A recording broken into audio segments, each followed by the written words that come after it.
right. Hello, everyone. Would you like to put in the chat where you're from? Yep, we always like to know where everybody's joining us from.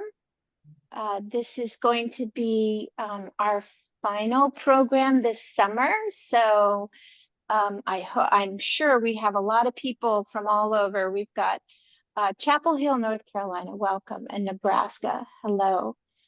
Good to see you all. But yeah, feel free in the chat to just type that in. Rehoboth Beach, okay.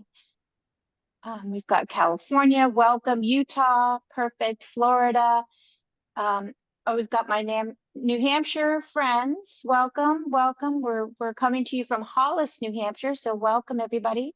Illinois, Los Angeles, California. Who's that? Chico, California, great, Manchester. Hello, everybody. Yes, very windy. We've got lots of wind here up in New Hampshire for sure. Pembroke, hello. Good morning from cloudy Seattle. Well, we have had a lot of clouds in the past couple of weeks, so welcome, and we're very excited to have you all here. We're going to have a really great program for you today. Oh, hello, my friend Kathy. Good to see you from Minnesota. And thank you all. Thank you. We've got Norwood, Mass. Okay. Was I just down in Norwood, Mass? I was down in, where was I? I just did a program down in Mass. Now, of course, my brain has gone to mush. Let me just look. Oh, she said yes. That's why I'm here. That's where. Okay, good. I was right.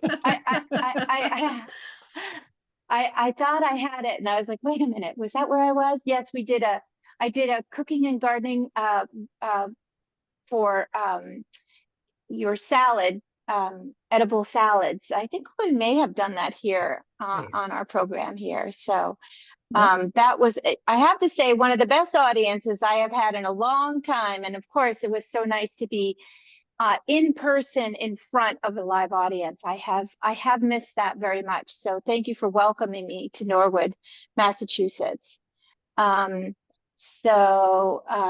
Yes, thank you, Carol. And then we have Newton, Mass, of course. I used to work in Newton, Mass. I used to live in Newton, Mass. And on Chapel Road, I think with my husband, that was our first apartment. And so that was a wonderful place. And of course, I worked in Cambridge for a while. So Massachusetts has been a home to us, and then moved up here to New Hampshire.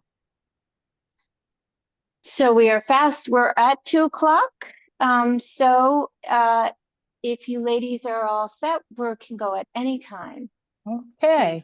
So thank you, Liz. It should already be recording. Okay. Yes. So thank you, Liz, and welcome everyone. I have started the recording. Thank you everyone for joining our AARP New Hampshire webinar with the Creative Feast. Excuse me, my name is Frances Donahue and I am your host today.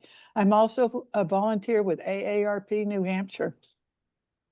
Today's recording of the virtual event will be available in a few days at www.youtube.com/AARPNH1. If you have any questions, please put it in the chat. We welcome your questions.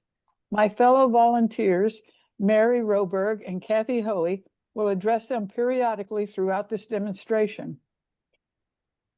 She will also be putting links for the recording, the web address for Liz's recipes, and information on the cooking class throughout this demonstration. Today, Liz will demonstrate 2 authentic Italian trattoria recipes, creamy polenta and pork braised in milk. These recipes can be found on Liz's website, Cook Along Classes, Liz Barber's Creative Feast, thecreativefeast.com. This event is part of a series with the Creative Feast, which focuses on food and its impact on healthy living.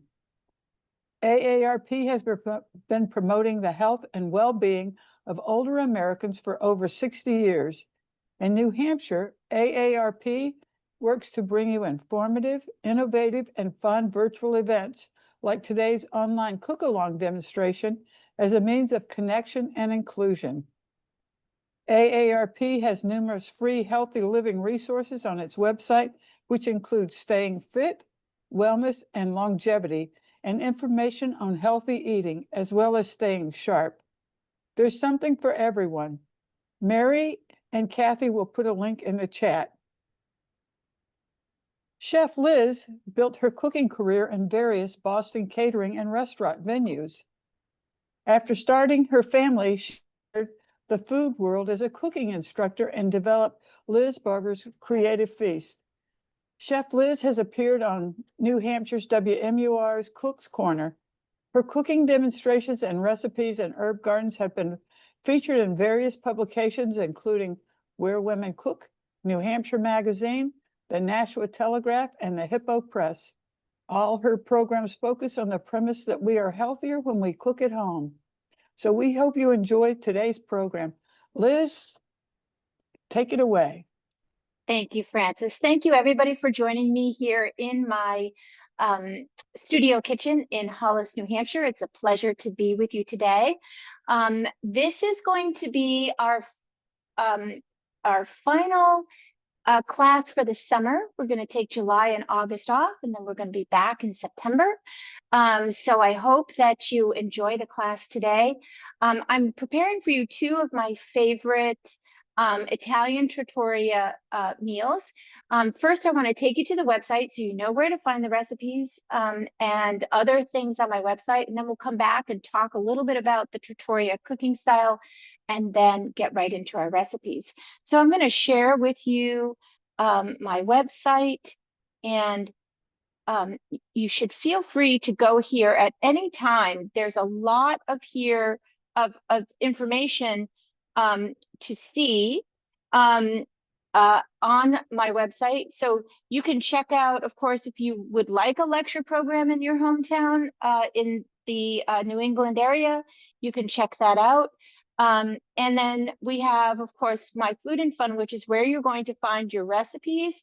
If you just click down on recipe blog and then go over to the side, I have all of these from our past classes going all the way back to 2023. So all the recipes are there.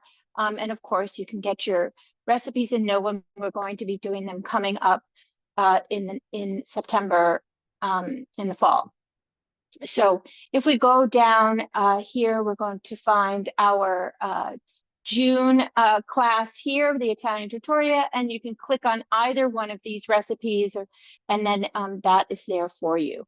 You should also feel free to in the recipe blog portion, if you just click on recipe blog, now you're going to see all of my recipes that I've been keeping online. And there's a great category list here. So you can look here and find more recipes depending on the topic that you're looking for.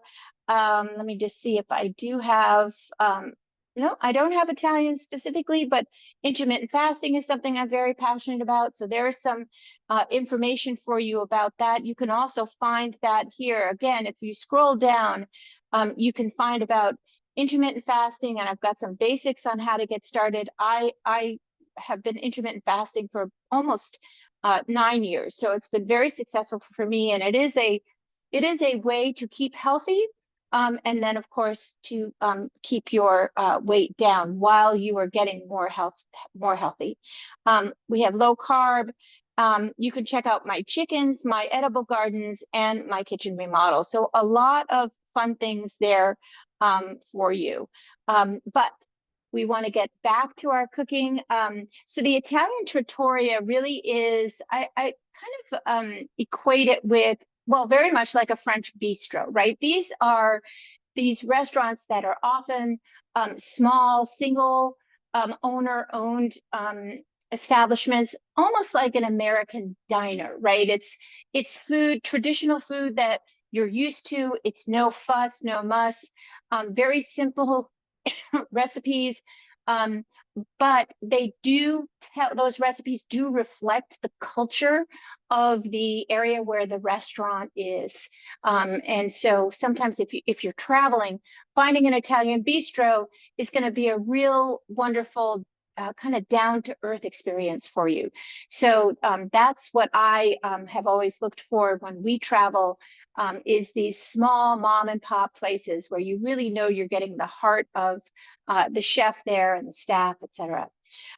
So the other thing again is that the recipes are actually very simple and they use very simple ingredients. This is not overly complicated, but they may be techniques that you just haven't done before, or maybe you thought these recipes like this took way more skill to do. And I hope that today you'll find out that it's really actually so simple. It's just a matter of getting yourself over the hump, trying it once, and having patience, really, just having patience. So we're going to, first, I'm going to start off with the pork dish, which is pork braised in milk.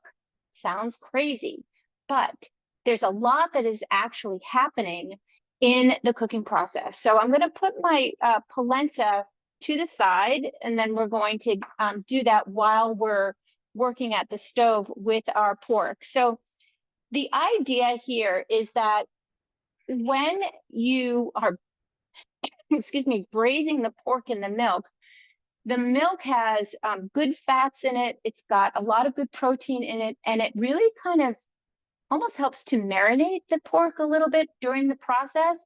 This is a long, slow cook over a moderate flame. So it's about a 2.5 to 3 hour cooking process, most of which you don't even have to be present. So that's great. But we do have some preliminary work to do to set that up. And I do have one already prepared because we're going to finish this together. So I want you to see how the sauce all comes together. Now, we're using here, this is pork butt, so you can see that there's a lot of fat included in here. And actually the fat is what's going to help keep the moisture in the meat. And this, any kind of a slow braise, you want to be using an inexpensive cut, a cut that typically is more tough. It has that more fat. It's got more sinew running through it. And the long, slow cooking of it breaks all of that down and then releases the flavors from the meats and the fat that's present. So that's why we're using this kind of cut. If you can't get a pork butt, and this is boneless, by the way, you can use pork loin, not pork tenderloin, pork loin with the fat attached. So oftentimes you'll get it and it's got some fat on the top. Leave it. Don't trim off the fat because this is all, critical to the flavor and the moisture in the final dish that we're creating. Now, this particular cut, you can see it's kind of, it's not all tight together like a pork loin would be. So there's a lot of little breakings in this. They trimmed this off of a bone. So what we want to do is we want to tie this to hold this all together. So that is our first task. So I do use twine, and I have it in this little black container here. And so I'm going to pull out a nice piece, and I'm going to cut that off. And I'm just going to show you one way to tie it. You can certainly tie it just by cutting, taking a string, and you can, tie it every, 2 to 3 inches. I could tie it like this, right? And then cut it off and do another one and cut it off and do it another one. But I'm just going to show you a different way to do it. And so what I'm doing is I've already cut it and I've got this nice long string here. And I'm going to take my finger, and this is where I want the next tie to go.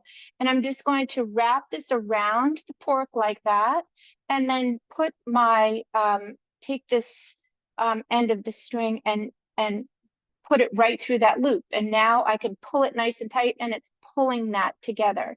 And so it's all going to be connected. Again, you do not have to do this. So please don't, if you can't, if it doesn't make sense to you or it looks too complicated, don't worry about it. You don't have to do it this way. Now what we're going to do is we're going to wrap this around the back side, flip this over because I want to get this part in nice and tight. And I'm going to flip it over, and then, and look, I can see I've got too short of a string. So I'm going to try this one more time with a new piece of string because I want to make sure that we get this right. I should have done, it's better to have more string than too little string. That's the lesson right there. But why don't I just cut this off so you can see, again, if this is all you can do and feel confident in doing, you can just do several of these down the length of your pork. But we're going to start one more time, and I'm going to make sure that I have plenty of twine. Okay. So again, in this place, and we come around the back, the bottom part, and just tie that.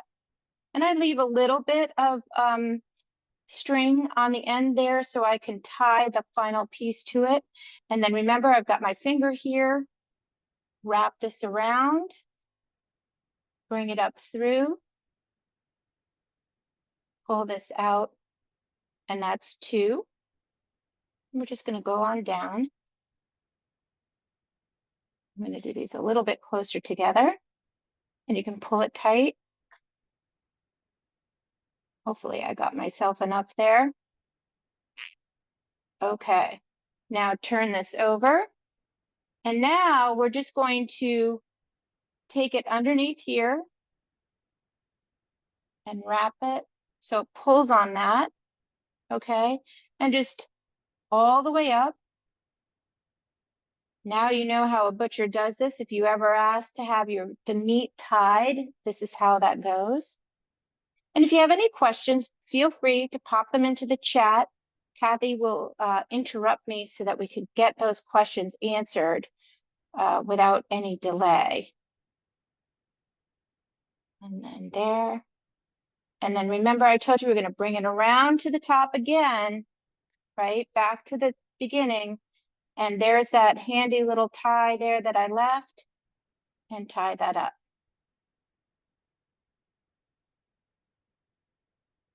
There we go.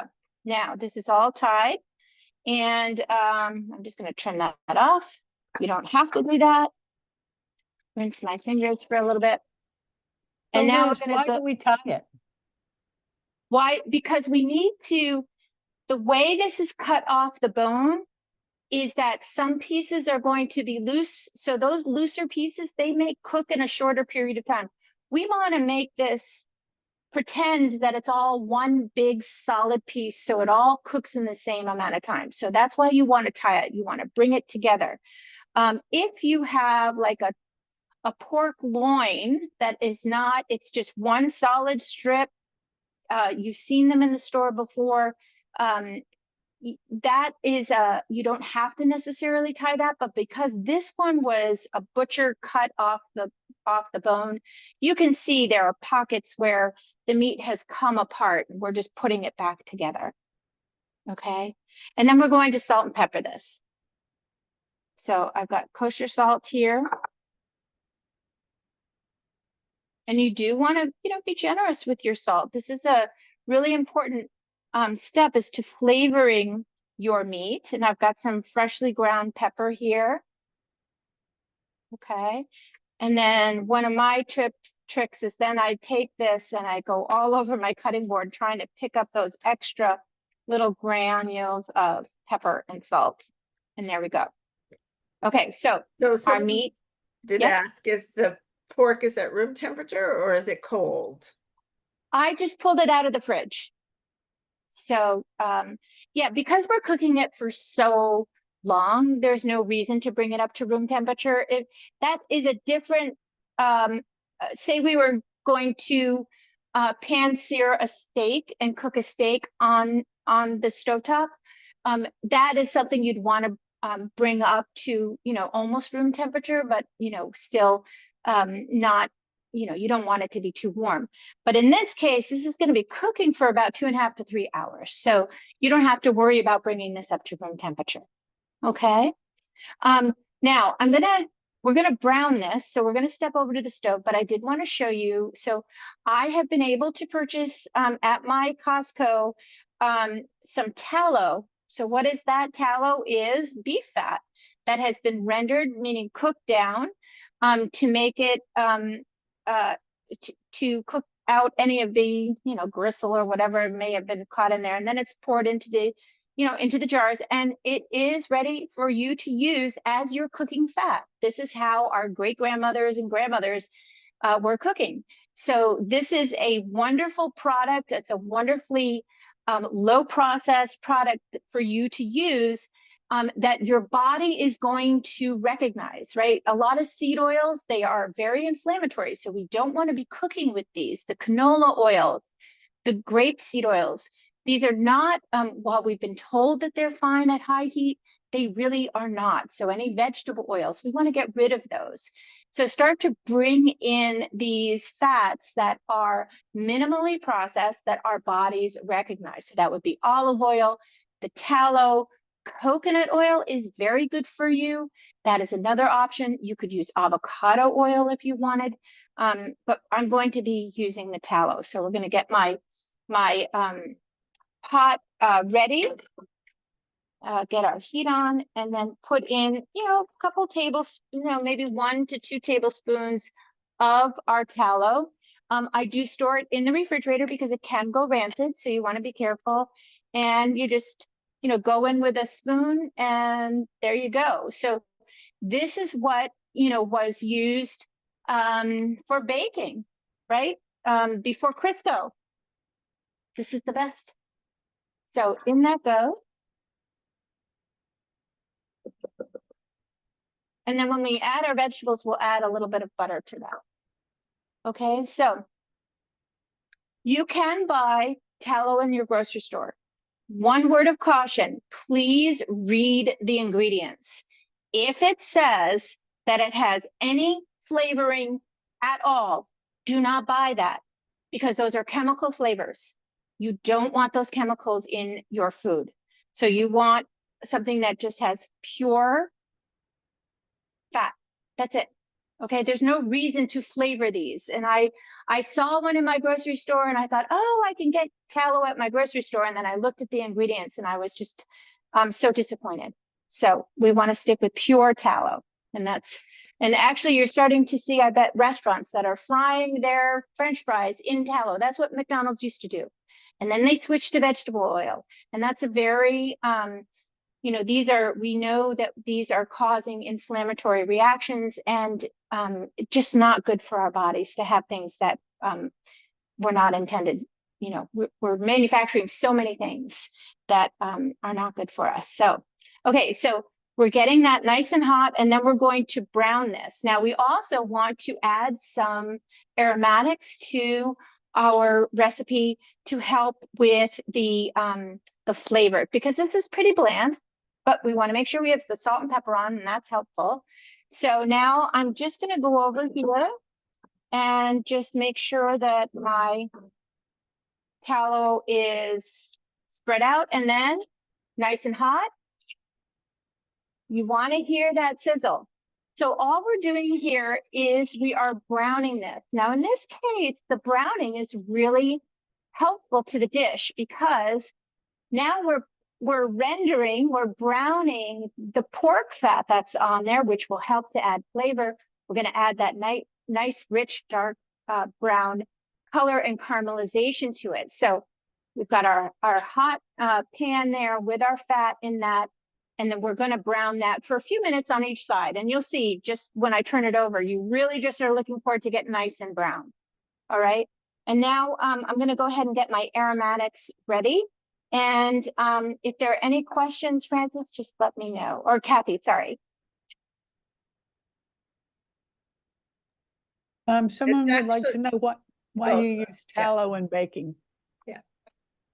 So there used to be, we used to use lard, right? So you could use tallow if you wanted to, but pure lard. If you can get pork fat, that's another option for you.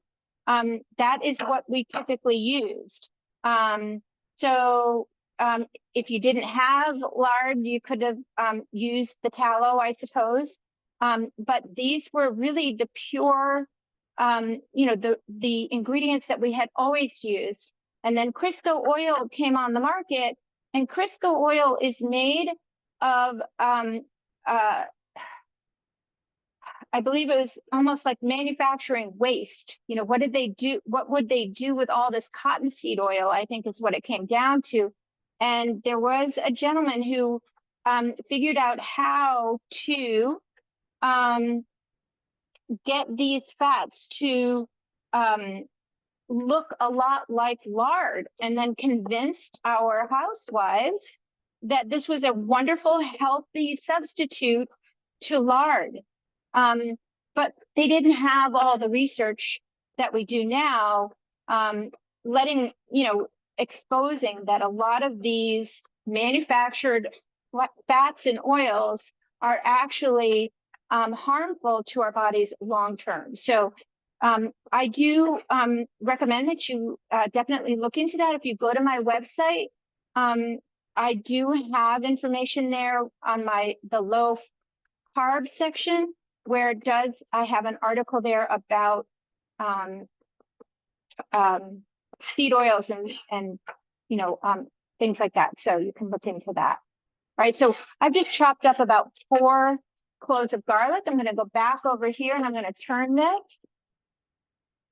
And I want to show you see how beautifully ground that is. That's what we're looking for. I'm just going to turn on my fan here. So excuse that noise, but we got to get that going. I should have put that on beforehand. Always use your fan to pull up what you're pulling up into your fan, your ventilator is grease. And so that is important to get going about 5 minutes before you start cooking, and that way it'll circulate the air off of your cooking surface up into your vents. So it's not just the smoke, it's actually the grease to keep it off of your ceiling and your walls and things like that. So just a little bit of information there. And I'm just getting my onions ready.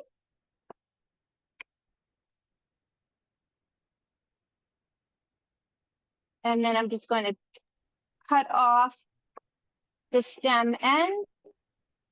And then we're going to chop these up. These are going to add extra flavor to our recipe, cutting down to the root without going through, and then I'll cross cut into a nice slice.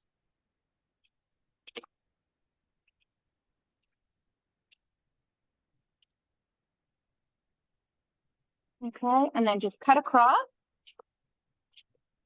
And then when it gets to the end and it gets a little teetery, then I just drop it down and then cut that up.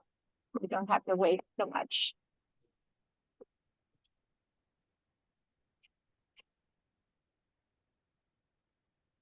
All right, so we have our onions and our garlic ready to go in. So when our pork is browned, we're going to add those in to finish, to just soften up a little bit and release their natural sugars. The other aromatics we're going to use is we're going to use some lemon zest. It's a really nice thing to add because it's going to cut through the sweetness of our milk and our pork. Believe it or not, there is going to be a level of sweetness there, but we also we need to infuse some kind of a pop of flavor that cuts through that. And lemon zest is a wonderful addition. Now I'm going to turn this again. And we're going to get this on the side. All right. Doesn't take long at all. And now we have our lemon. Now you can use a zester if you want. I have a really nice sharp potato peeler, and I'm just going to cut close to the surface without getting that pith. So you don't want the white part on the lemon, right? You just want that nice lemon zest. And then I'm just going to add these strips into our pot when we're ready to add this in our herb. But it makes it super easy. Again, having a nice sharp potato peeler is key, and you should always treat yourself to a sharp potato peeler because it helps you get the work done that much faster. It's not an expensive rebuy if you already have had one, but it makes all the difference when you're peeling potatoes to have a nice sharp one. So worth getting. All right, and now we have our herb. Now you can use rosemary or sage. It's up to you. Today I'm gonna use some fresh sage from the garden. When I did this this morning to get one dish already ready for you, I used rosemary. So you can use either one, whatever your preference is. And you need, 3 or 4 leaves of that. And then we're just gonna go ahead and roughly chop those up. If you want to add thyme, go right ahead. I mean, you really can't go wrong with any of those basic herbs. All right, and then we've got one more turn to do here. See how beautifully brown that is. That's perfect. And then we'll get ready. Oh, we need our milk, right? So you can use any full fat milk will be fine, but you definitely want to use full fat milk in this. And that's going to be important to get those. You'll see the sauce is actually going to curdle, which is just fine. That's what really makes the sauce so special. I have some raw milk here, and I see that there's some cream on the top. So I'm going to see if I can capture that little bit of cream, just because I hate to waste any cream. You're going to get this off of raw milk. It's the first part, and we'll see if I caught that for later. And we're going to use about 4 cups in here, and it's just delightful. And then I give this to my grandson comes to visit, and he's now taking milk. He's just about 14 months old. And so my daughter's been feeding him raw milk, and he's doing just fine. So we're very happy that he's getting the very best of local farms. Okay, now I'm going to go ahead go back to my pork. I've got a plate here because we've browned all sides. I'm going to go ahead and remove our pork just to set to the side. And I'm going to drop in, I just lowered the temperature a little bit because I don't want to burn my aromatics. And we're going to put a couple tablespoons of butter in there. And then add in our onion and our garlic. I lowered the temperature down because I don't want to burn them. And we're just going to let this cook just for a few minutes to soften up. There you Liz, go. somebody was asking about, can you freeze this roast after it's cooked?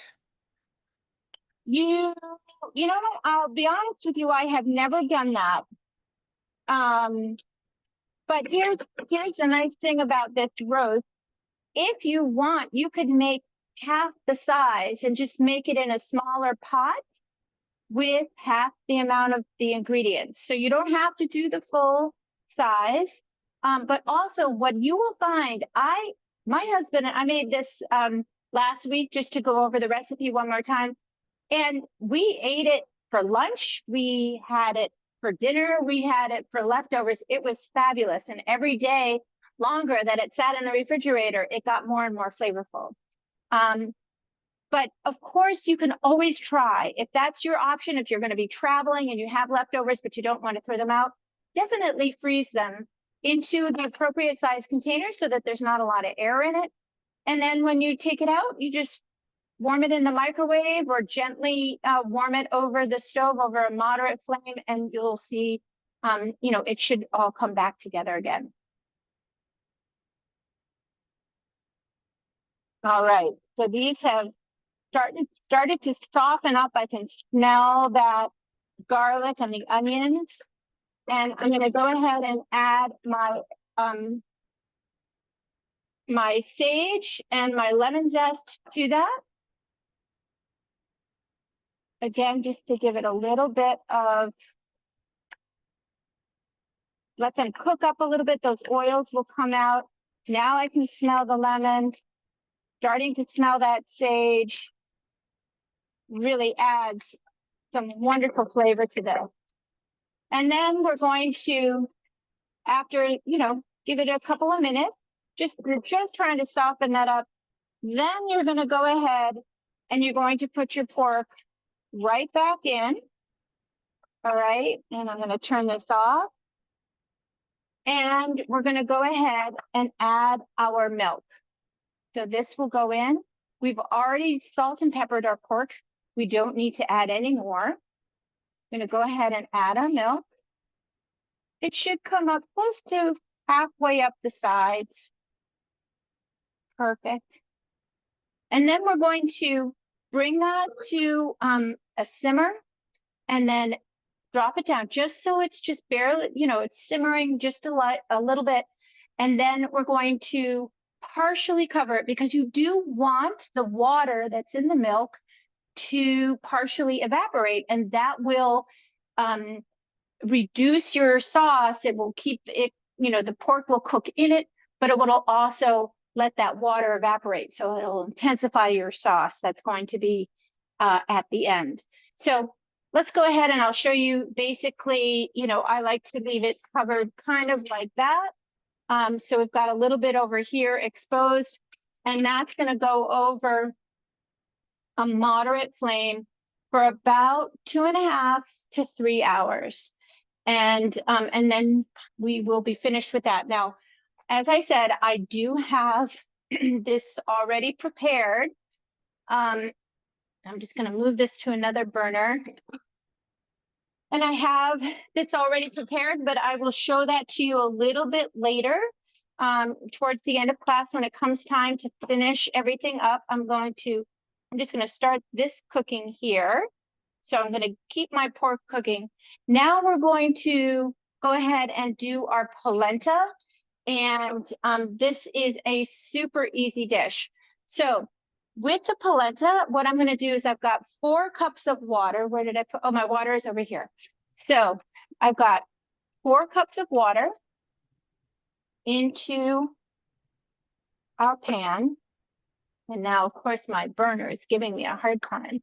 Now, polenta is notorious for, you've got to sit on the stove and pay attention to it. You've got to stir it constantly, and we're going to be stirring ours. But I did want to tell you that I'm going to take you to my website and show you another option, which I have used many times. So let me see where that is. So I'm going to share this with everybody. And let's see, what is that? Nope, it's not sharing. Stop share. Let's see if I can do this.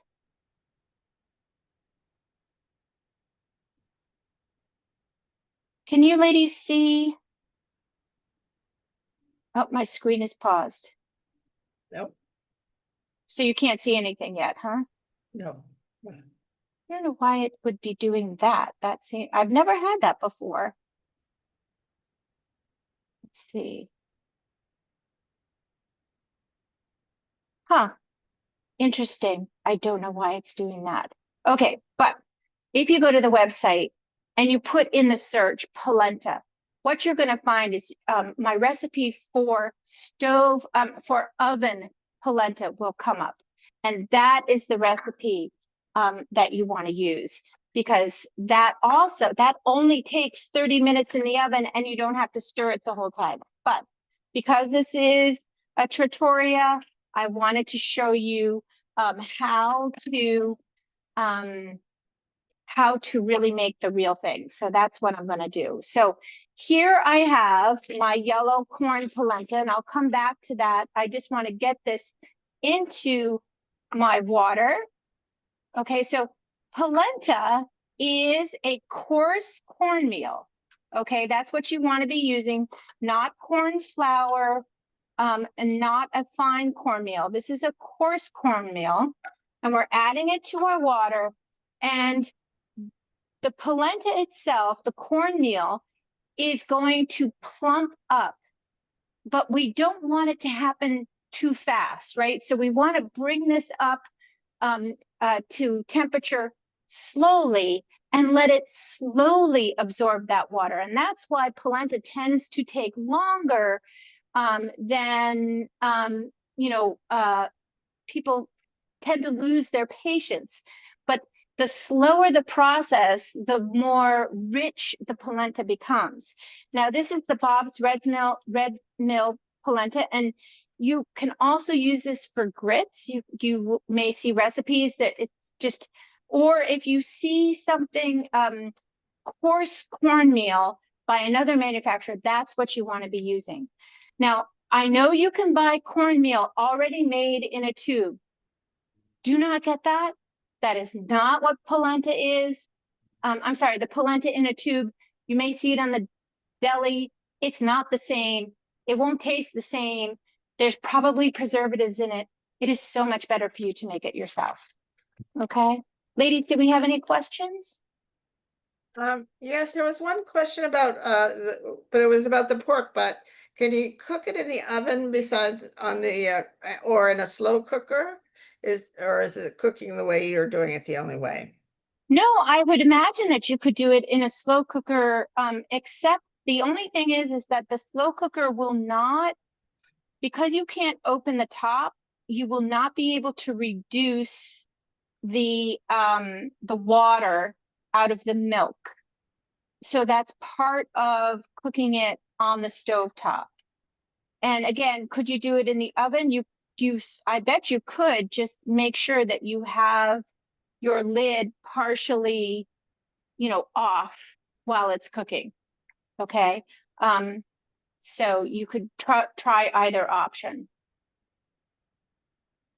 Any other questions? There was a question about, could you use the Bob's Red Mill? Oh, I lost it. Red Mill, oh, where'd it go? Just the cornmeal, I guess. Right. So yeah, so I'm just lowering my heat There it a is. little bit because it was I can see that my water is getting absorbed by the cornmeal. This is coarse cornmeal. So you do not want to use regular cornmeal because then it will just be, it'll be mush. It won't be the same product. When we're done with the polenta, it will be soft, but it'll have just a little bit of a bite to it. So the texture is really critical with polenta. So I do recommend that you always use either Bob's polenta, right, which is, it's a coarse cut cornmeal, or if you have your own like a mill, some people do, I'm sure you could do your own and get your own coarseness, but the coarse cornmeal should always be coarse that you're using for the polenta. Okay. Now I am cooking this. Like I said, I'm going nice and slow over the stove. You can see that I've got my wooden spoon and I'm just kind of going back and forth. You're going to see this start to thicken up. And then as the water is absorbed, you're going to think, oh, well, that's done. It's nice and thick. But just when you think it's done, you want to go a little bit further. And so, a good polenta can take, depending on how you're doing it, 20 to 30 minutes, maybe even 40 minutes, depending on how carefully and slowly you do it on the stovetop. So I wanted to show you this because this is the traditional way of doing it. It's really a corn, essentially a nice thick corn pudding, but you can on your own do it in the oven as I suggested. Now, what I love about polenta too is while I can eat it nice hot and it's very creamy, we're going to add some butter to it. We're going to add some heavy cream to it. We're going to add some cheese to it. It's going to be nice and creamy. You can very easily take those leftovers and put them into a small container. Like I've got this little pan here. I'm going to put my leftovers in here, put them in, and then I'm going to let them sit at room temperature until they cool down, and then refrigerate them. And then tomorrow I can remove it from my pan and slice it into polenta slices, and I can fry it in butter, or you can grill it. So it's a wonderful, versatile recipe, and you can serve it with eggs in the morning or whatever. So a lot of ways to do this. So I'm going to go back to the stove. You can see it bubbling, and I can feel it kind of sticking to the bottom. I don't want that to happen, so I'm going to start paying attention. Do we have any other questions, Kathy? Yeah, she was, some different people were asking, can you use the polenta for making muffins, or can you use the coarse cornmeal to make muffins as well as the other things that you've been talking about? Yeah, I think you can use a coarse. Before Bob's Red Mills quote unquote polenta was available, I always bought coarse cornmeal. That's all I bought. And that's what I was using to make polenta. Now, if you were to use this in solely as a corn muffin, you know, for your corn muffins, you might get a little bit more of a crunchy corn muffin than what you had planned. So I don't recommend you use polenta in your corn muffin unless you want, you know, maybe you do a quarter of the cornmeal in your muffin. You could use the coarse, but I would not do that as the sole use of your coarse cornmeal. You want to cook the coarse cornmeal, you know, over the stove. You could make a sweet polenta also if you'd like, and serve it as dessert. I have done that before when I was catering. It was a really nice surprise. So we had I made a sweet polenta. So instead of adding salt and pepper, you know, towards the end while it was still hot, I added sugar and heavy cream. And then it was a really wonderful, sweet, custardy almost, and then served some summer fruit on top of that. And it was delicious. People were very surprised how much they loved it. We don't even think of that, you know. Now you can see how this is thickened up.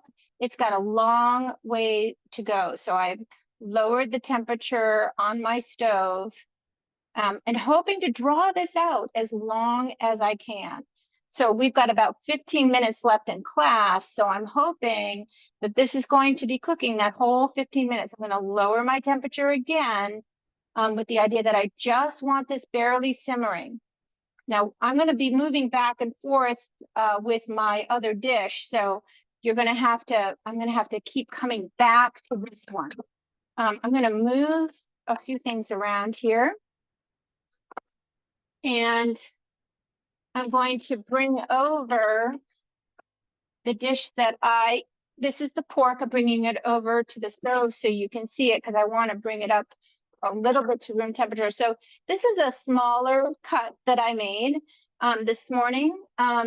So I just did, as I had mentioned to somebody, you know, on our chat, that you could use a smaller piece of pork. So this was only about 2.5 pounds. So that really kind of shrunk up like that. I'm going to keep this going. You see, you do have to pay attention.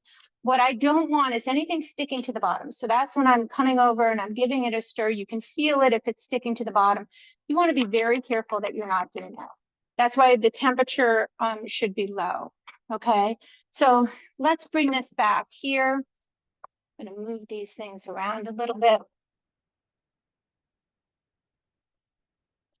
And take out, let's see. Oh, well, Liz, I have a This quick one. question. yes.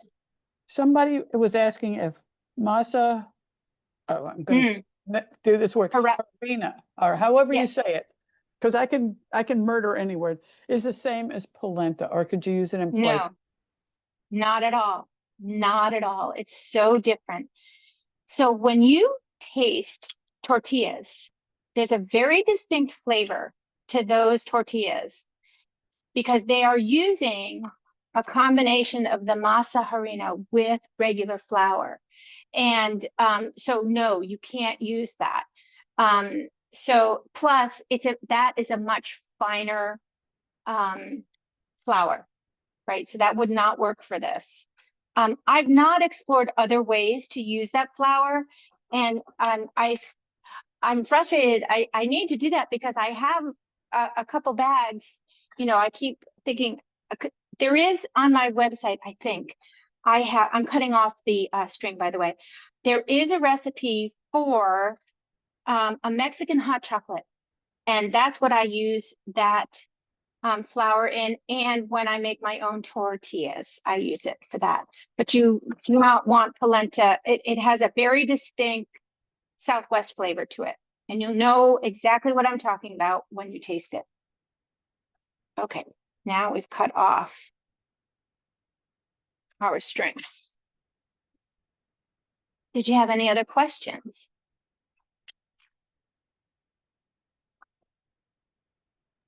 We didn't have a question, but someone did say, Carol Ryan said she had made this and she said it was delicious. Oh, well, Carol, then I stand corrected. Did you use all masa harina, and was it more of a coarse? No, not that. No. She made the pork and she Oh. made your recipe. She didn't use the masa harina. Sorry, I threw you off. My bad. Well, Carol, you are such a good student. You did your homework, so I'm very impressed. Good for you. Okay, I'm so glad you liked it. So you will see what we're talking about. Now, I'm going to show you this. Again, I'm just going back and forth here and just giving this a stir. It's getting very bubbly, right? So when it bubbles, it kind of goes up a little bit high. So I'm going to see how low I can get my heat. Okay, so now I'm trying to find the right spoon because I want you to see, here we go. So the curdling, so as you can see, it has curdled, right? You can see what that looks like. And then you might think, oh no, something has gone wrong. No, curdling does not always mean spoiling, okay? So those curdles, now you can serve it just like this with the curdles, or if you want, you can use an immersion blender and puree that. All right, so that's what I'm going to do here, right into my pan. And just make it more of a smooth sauce. And it will then break up and chop up those lemon zest that was there. And now you can see how it's a much smoother sauce. And that's just fine. But again, you can serve it curdled like that. That is going to be fine. But now all these flavors, the garlic, the onion, everything is blended together in a beautiful, beautiful sauce. Okay, so that is super easy. Okay. Now I'm going to go back over and give this a stir. And then just for an added little treat, I have for you some frozen peas. And I'm going to put some butter in there. Let me just get my knife. And we're just going to heat these peas with butter. There's nothing better than pork with the butter. And then I'm going to add some fresh garden mint that I pulled from my garden this morning. And so we're just going to warm that up. Now these peas were frozen peas, and I just thawed them out. And now I'm just going to heat them in butter. And you don't need to cook them for long. You could certainly cook them in water and then strain that out. But I thought, oh, let's just get something going so we have a little bit of green on the plate. Now, You see how this has gotten nice and thick, but it still needs, it almost, the color, the yellow color will change. It will get more and more opaque. It's almost a little translucent around the edges. And in between the grains, I don't know if you can see that, but we really do, you've got to be patient. This is going to be a last minute pull off for us, but I'm sure you could even go another 10 minutes beyond what we're going to cook in time-wise today.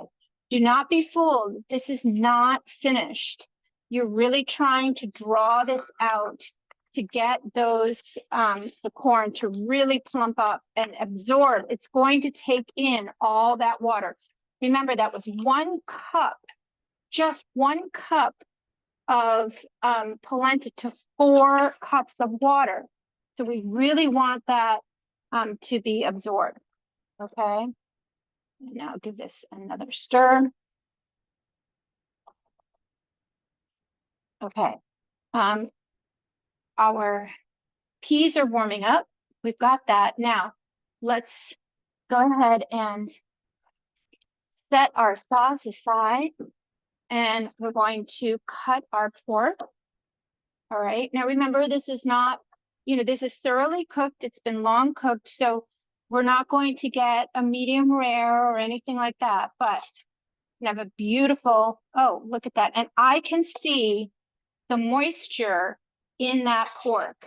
And Carol, if you made this, I hope that you had a nice moist result. This one is looking delicious. I'm gonna go ahead. Oh, it looks great. I can't, this is going to be my lunch, by the way. So I'm looking forward to that. And then, yeah, I can see here, there's some moisture in there, right there. We've got plenty here too. If I press this, there is some liquid coming out. So that is great. And give our polenta another stir. And then our sweet peas. These are petite peas, or actually regular sweet peas. You can use petite peas if you'd like. Oh, I don't want to step on my peas in my carpet. Okay, so I'm gonna put my sauce to the side, move my pork, and just gonna cut up. I've got some fresh mint back here that I'm going to grab for our peas. And if you have chives, I forgot my chives, you can grab some of those. Now, I don't know if you can see behind me on the shelf, those are strawberries that I have, they're strawberry hulls. So here in Hollis, our women's club is getting ready for their annual strawberry festival. And I'm really, every year it's so exciting because I live right on the commons. So our family has a front row seat to the band concert. Hollis has an old-fashioned town band. Not many towns have those anymore. And so the ladies called me this morning or texted me and said, hey, would you like all the strawberry hulls? So basically, you know, they cut off the top. So it's got the little green part and then a little bit of the berry on it. And they offered it to me for my chickens. And I said, well, that would be wonderful. I'll go take them. So they gave me a huge bag full, like huge. So I gave a bunch to my chickens. And then I thought, oh, I know, I'm going to make something with these hulls. So what I did was I grabbed some apple cider vinegar. I filled this jar with those strawberry hulls. And then I put the vinegar on top, you know, filled it up with the vinegar. And now it's going to sit for about 2 weeks in a cool, dark place. And I'm going to have strawberry vinegar. And I also stuck in some basil leaves in there to give it a little bit of flavor. Then I had some others left over. I have plenty more. Oh, look, see, this is getting much thicker. Okay, you can see that this is now becoming more opaque. So I took another 4 cups of strawberry hulls. And I'm making a strawberry syrup. So I'm going to give this a try. So what I did, I just found a recipe online, and it was probably about 4 cups of those strawberry hulls, um, 3 cups of sugar, 3 cups of water. I cooked them for 15 minutes, and then I strained out the strawberries, and then I reduced that into a syrup, and now I have strawberry syrup. So I thought, I've got to reach out to my women's club and tell them, don't give these away anymore. And they should be making vinegar and selling syrup. So I'm going to give them an idea. So anyway, so super easy when you think about it. So if you are hulling a lot of strawberries, just put them in a jar with some vinegar, let them sit for a couple of weeks, and you'll have strawberry vinegar. It's so easy. All right, ladies. So this we have another- is, yeah, We have another question, but it's about the pork. yes. Okay, somebody said it looked like there was, in the pan, there was a crusty bottom on the bottom of the pan with the pork. Were these drippings burnt, a little well done, or can they go into the sauce, or? They can go into the sauce. Yeah, I mean, you'll see. Sometimes it does stick a little bit to the bottom. I never let anything go to waste, so I'm going to scrape that off, and that will be part of the dish. If you burnt it, you'll know it. You'll smell it. But remember, all you're doing, you're cooking this over such a low flame, right? Just a moderate flame. You really shouldn't burn it. But yeah, you can scrape that right off.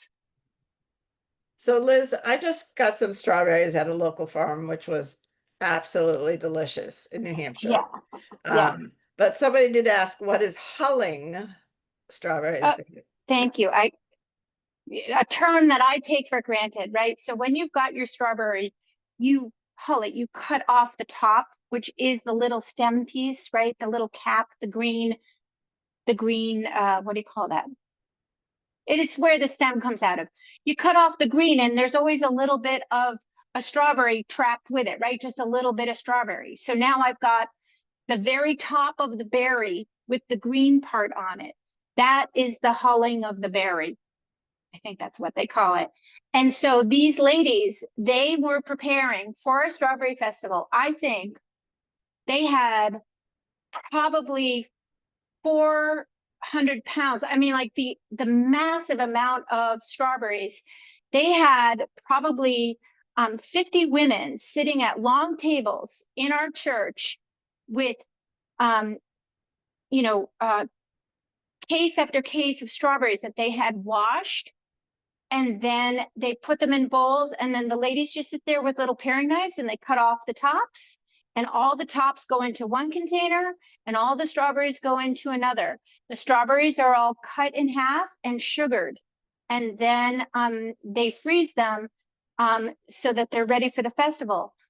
But those tops that they cut off, they generally just throw them out. And one woman said, oh, Liz lives right across the street. Ask her if she wants them for her chickens. And I was happy to do that. And then it was a lot. So I then started making my vinegar. So yeah. Okay, look at how thick, you see how thick this is? You see how slow it is as I move this. Now it's really thickening up. So you can see we've been doing this for about 25 minutes and it can still go longer, right? But I'm going to finish this up just so you can see a finished product.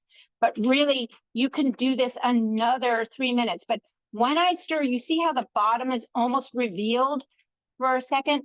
That tells me that it's getting nice and thick. So the longer I go, the more time you're going to see the bottom appear. You'll see it. It's clear for a longer time, and then the softness of it brings it around. Okay, let's finish this up. So to make this super creamy at the end and flavorful, I'm going to add in, I've got some heavy cream here. So we're going to add in a little bit of that. And that just helps to make it so much creamier. You're going to say, oh, that fat, all that fat. Oh, goodness. How often do you eat polenta? Make it good. And then we've got some fresh butter here. That's going to go in. And if you want, and I do, some grated Parmesan cheese. Now, I haven't added salt and pepper yet, so I do want to taste that. I wait until after I put in my cheese because the cheese does, it is salted. So you want to make sure that you get that in, and then you're going to taste it and add in salt to taste. Okay, and if you wanted another thing that you could add is mascarpone cheese, which is really kind of like a sweet butter. The butter fat in that is pretty high. Okay, and then we've got our pepper. And look at how lovely that is. Perfect. Oh, good. Now, again, that could, oh, now the cheese is melting. That could probably go another 10 minutes, but we're going to pull that off. We're going to go ahead and we're going to plate up. So let's make my lunch. So we have our pork. Let me do, I like to have my stock just for show on the bottom. And I'm going to lay my pork right in the sauce.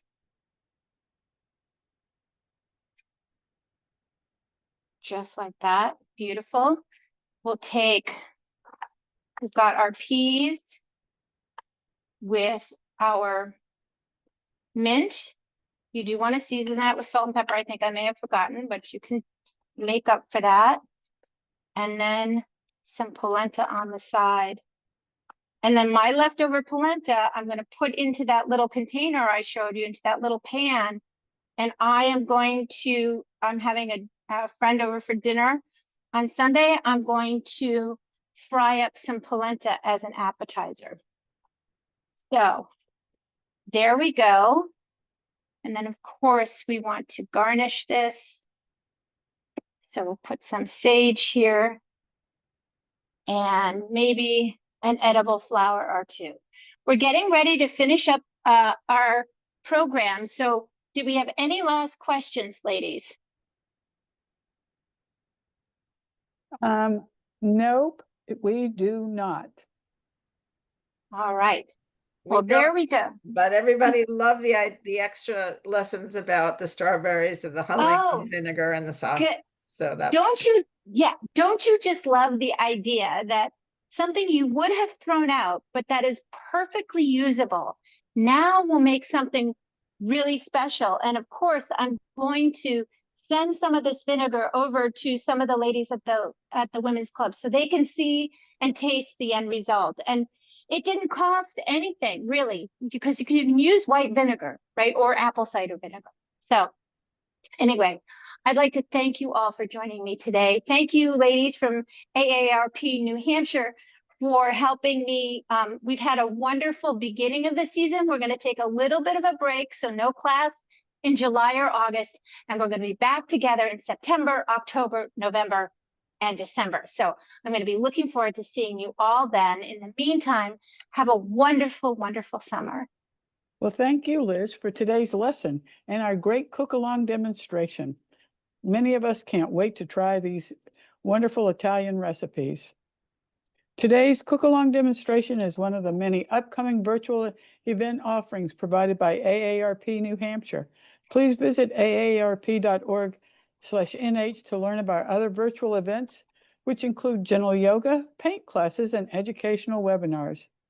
If you're interested in volunteering for AARP New Hampshire community teams, contact us at nhaarp@aarp.org. And like we put in the chat, our next cook-along class with Liz will be September the 19th at 2 p.m. She will demonstrate recipes that are farm to table with tomatoes and corn. So you can register for this class at aarp.org/nh. Thank you for joining us today and have a great rest of your day and a great summer. We'll see you again in September. Bye, everybody. Thank you, ladies. Bye.